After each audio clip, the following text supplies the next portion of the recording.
Hello, everyone, and welcome to this week's conversation on the YouTube Creators Hub podcast. My name is Dusty Porter, the host of the show. As always, I am joined today by Larissa. Larissa runs the YouTube channel Beekeeping Made Simple. So she took a leap and moved across the country to become a beekeeper, learning from the ground up.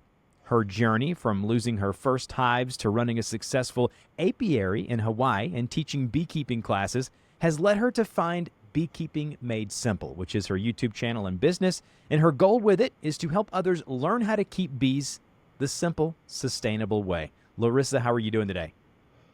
I am cold. How are you doing? I'm doing great. We've had a couple of mishaps trying to get this interview scheduled, but you know what? We are here now, and I cannot wait to dive into your YouTube channel. So what inspired you to start the YouTube channel? Give us the origin story of, okay, you moved across the country, then now you've moved back, but give us the origin story of how Beekeeping Made Simple started. When I first started keeping bees in Hawaii, started working for two apiaries. One as a beekeeper and one had a beekeeping museum. And they wanted me to do beekeeping tours. And I was talking to people about opening up a beehive, showing them the queen to all the tourists that come to Hawaii. And I got really bored with the basics of honeybees, and I wanted to learn more. And so I started a podcast at first just as a way to record and talk about the things I was learning about bees, because my husband, he's not a beekeeper. No, listens, but I didn't want to bore him with the specifics all the time. So I started a podcast, and then I started giving beekeeping classes to people that wanted to learn how to keep bees in Hawaii, because there really wasn't anyone doing it on the west side of that island. And then when I had my son, I started putting the classes online because I couldn't do the in-person classes anymore. And that's when I realized that the podcast wasn't a great way to show people how to keep bees. It was a great way to talk about bee biology and stuff. But once I wanted to start teaching people online how to keep bees, YouTube and that class with the videos was really the best way to show people what I was doing. What And was the YouTube really just started getting the exposure. It was a really great way to get exposure for my course. What was the moment that you realized that YouTube was more than a hobby, or it was moving towards something that could really be a big cog in your business? Probably about a year in, I filmed a video that was terrible. It was terrible shooting. It was raining out and cloudy. I finally finished editing it and put it on YouTube. And I was using YouTube more as a way to advertise. I was paying Google to advertise on other people's YouTube channels to get people on my course. But when I put this one video up, I forgot about it because I had a baby and was busy with that. And when I finally went back to YouTube 4 months later, I saw that I had made a couple $1,000s off of this video. And I was like, oh, this is actually, maybe there is something to it. I'm just not making the right videos. And it can actually be a little bit more than just generating leads to my online class. So what was the pivot that you made after you stumbled on that video, you came back? What were the things that you put into play when you realized, okay, I want to take this serious. I want to use my videos as a lead gen for my courses and my website. I did some research prior to this interview, and whenever you search for beekeeping on YouTube, you're always in the top lists of videos that come up. So you've obviously done something right. What would you say were the pivots or the things that you did to make sure to set yourself and your channel up for success? A lot. One, even if I was too busy to make a video and go out to the bee yard and do that, I at least went live just to continue making that channel there and to continue giving people help that have been supporting my channel so they didn't think I just fell off the face of the earth.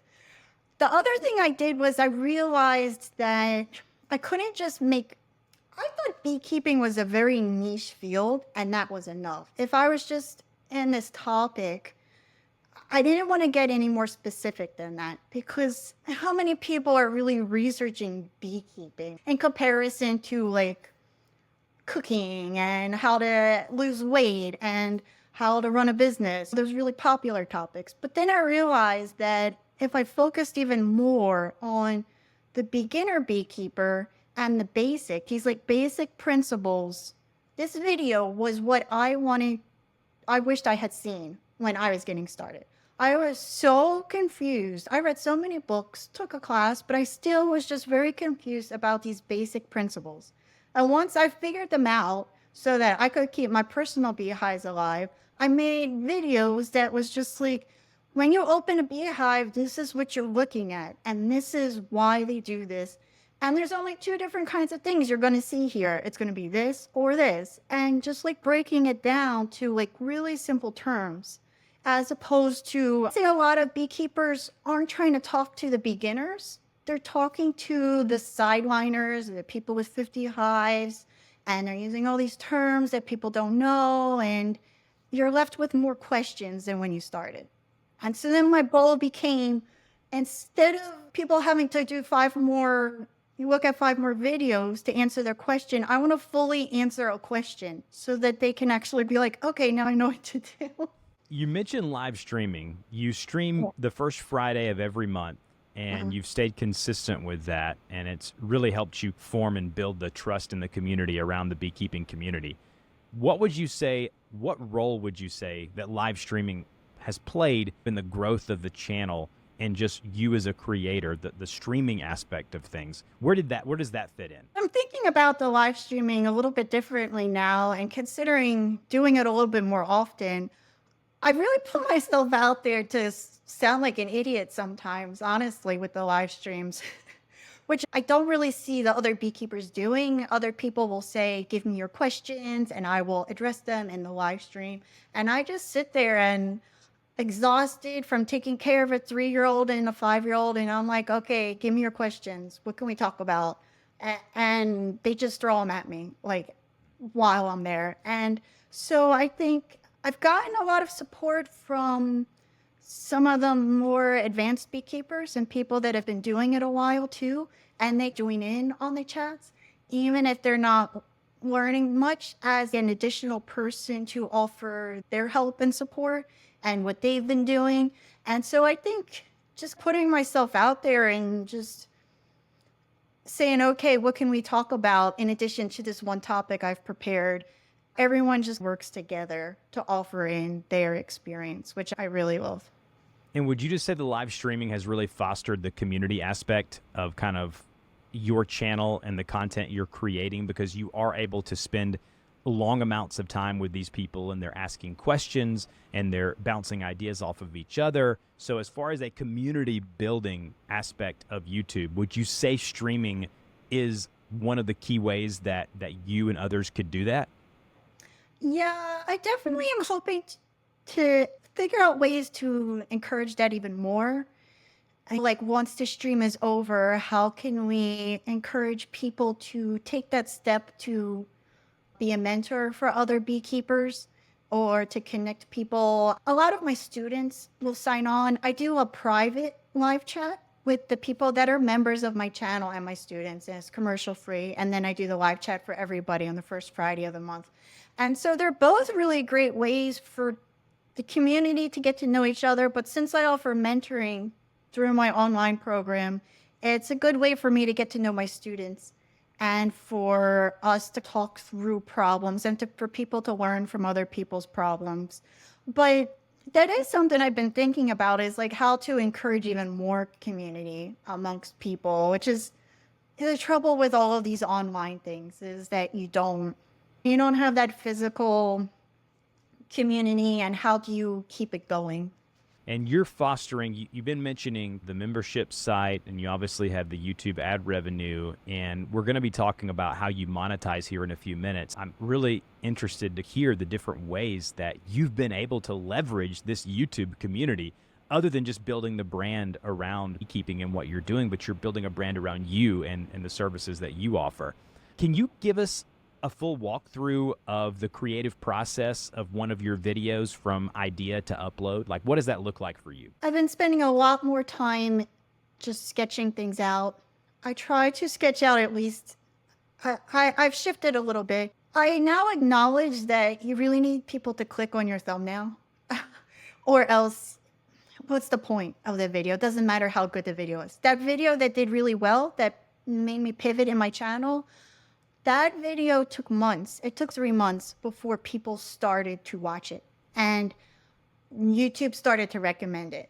And it was a very slow process. So now I spend a while sketching out my thumbnails before I even make the video and the outline. And I always try to think about what tips I try to, because I'm an educational video. So what I have, I think to keep people watching is I keep trying to add in tips. On top of what I'm teaching, don't do this.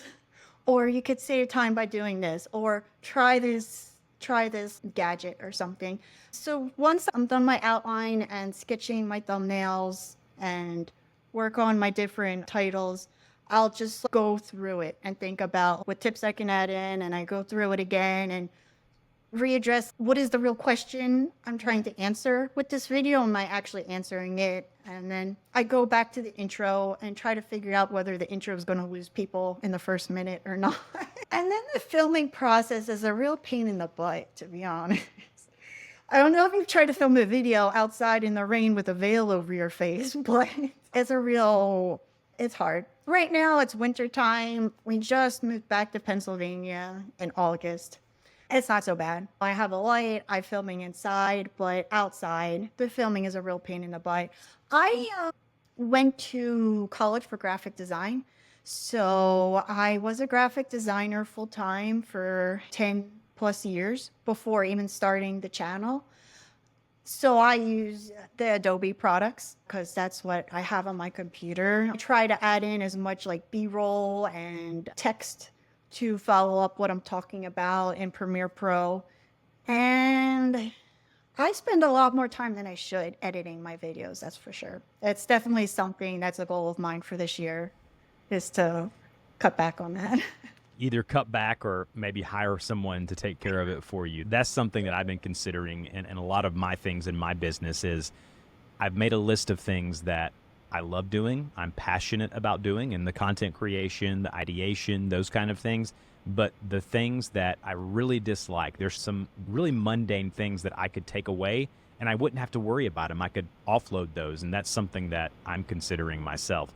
Now, you mentioned thumbnails, and you mentioned that there's no reason to even make a video if people don't click on the thumbnail.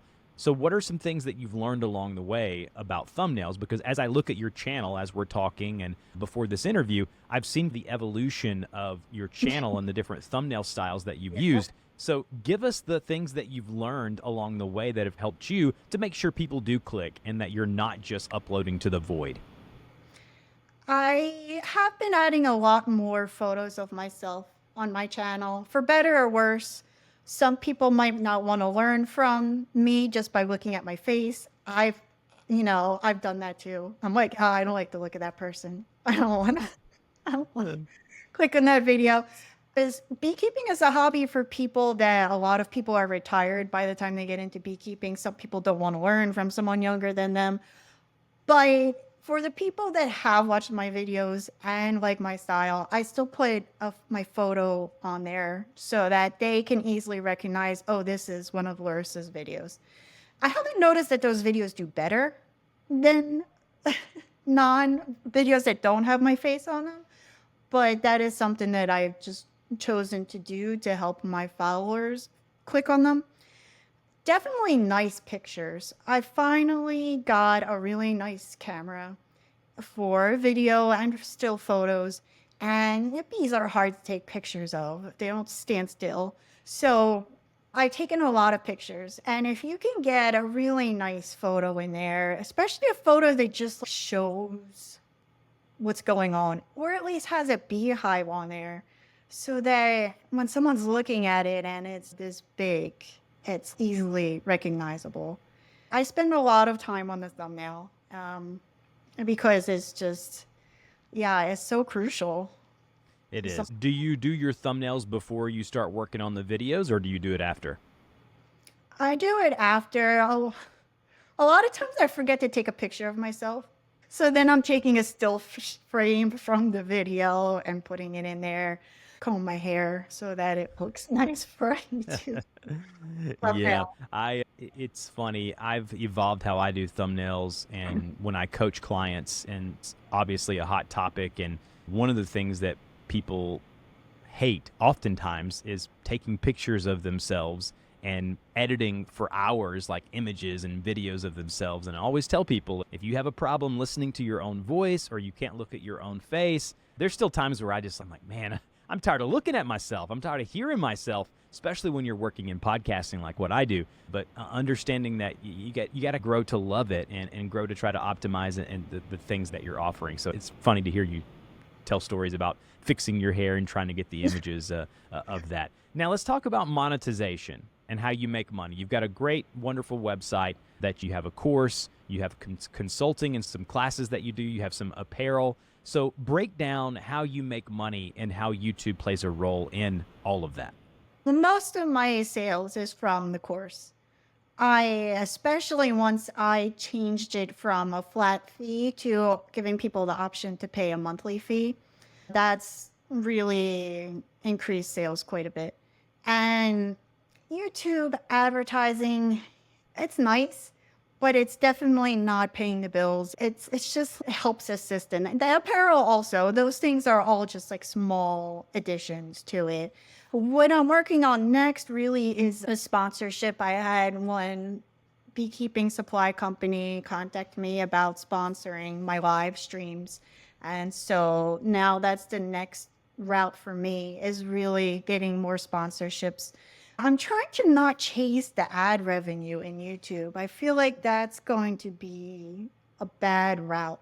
Yeah. If anything, I'm going to offer more advanced courses for people that have already signed up for my course that want to continue to support me.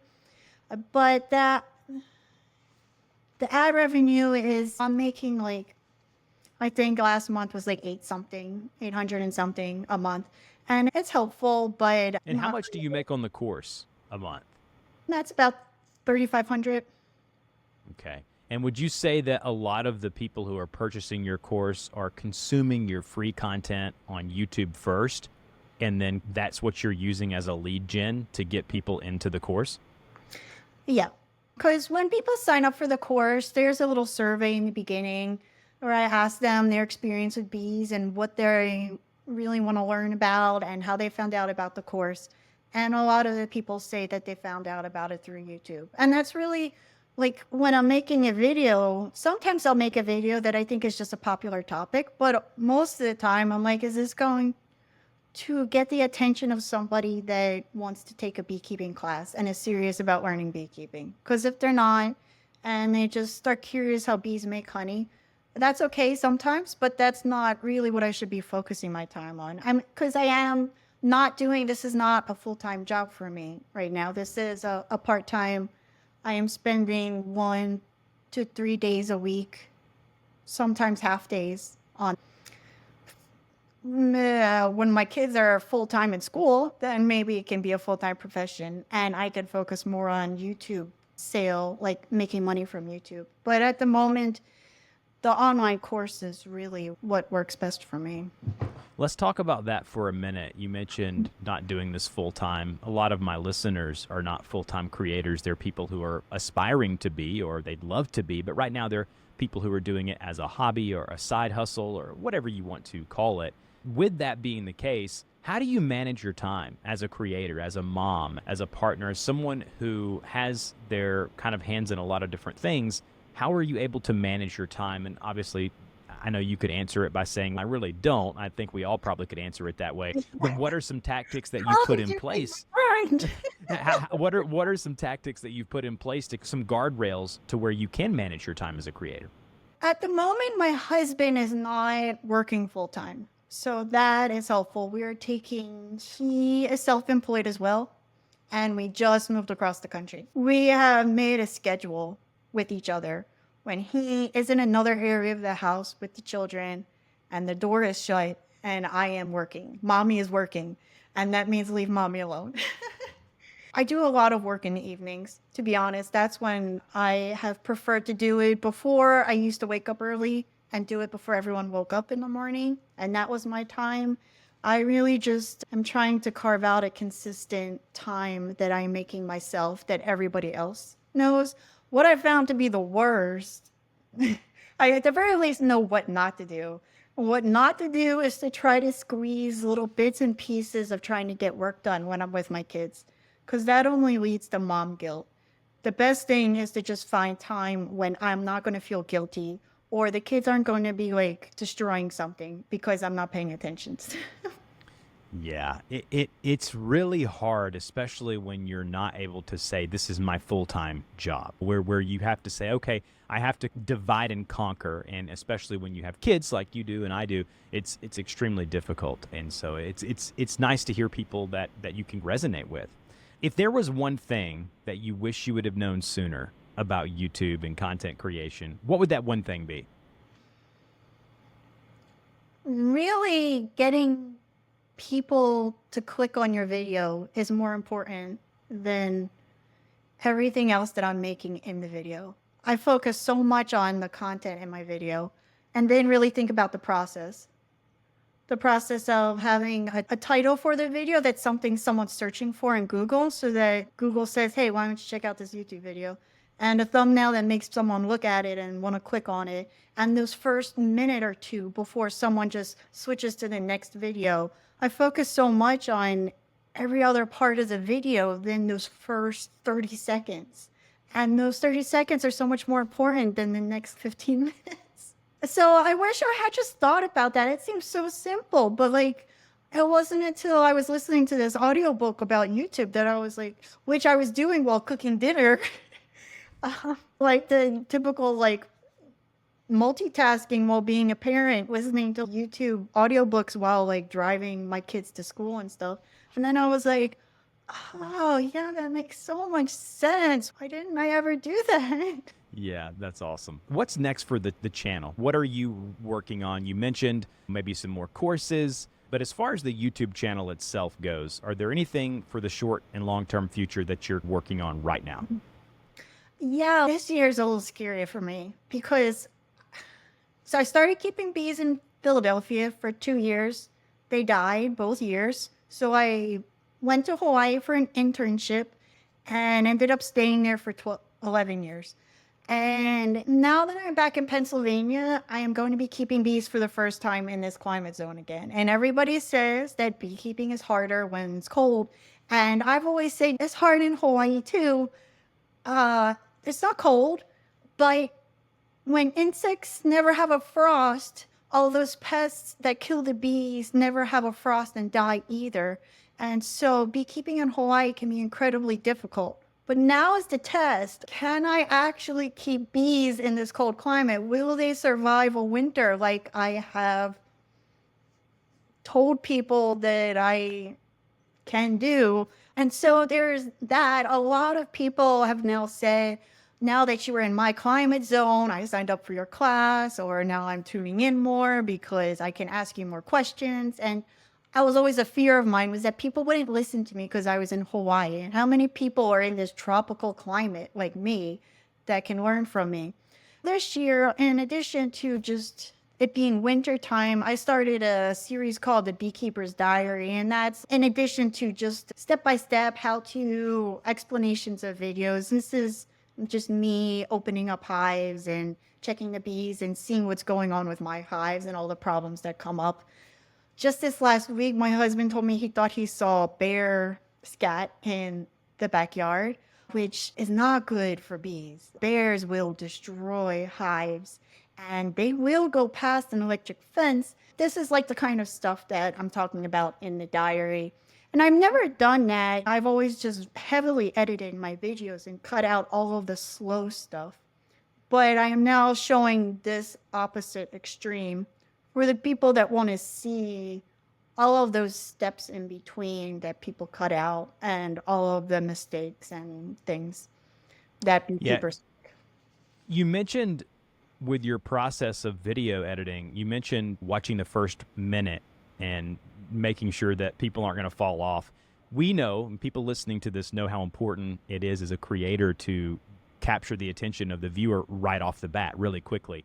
So what are ways that I could imagine being a beekeeper and you could show some kind of just crazy thing happen or something with the bees or whatever it may be, but how are you capturing the attention of the viewer early on, and how has that evolved over time with you learning about, hey, I really need to make sure that I get these people's attention early on in the video? I have played around with showing things that are going to happen in the video in the very beginning as a little bit of a teaser. I stopped doing that though. Didn't think it was really in with the way my videos were. Mostly I just try to cut to the chase.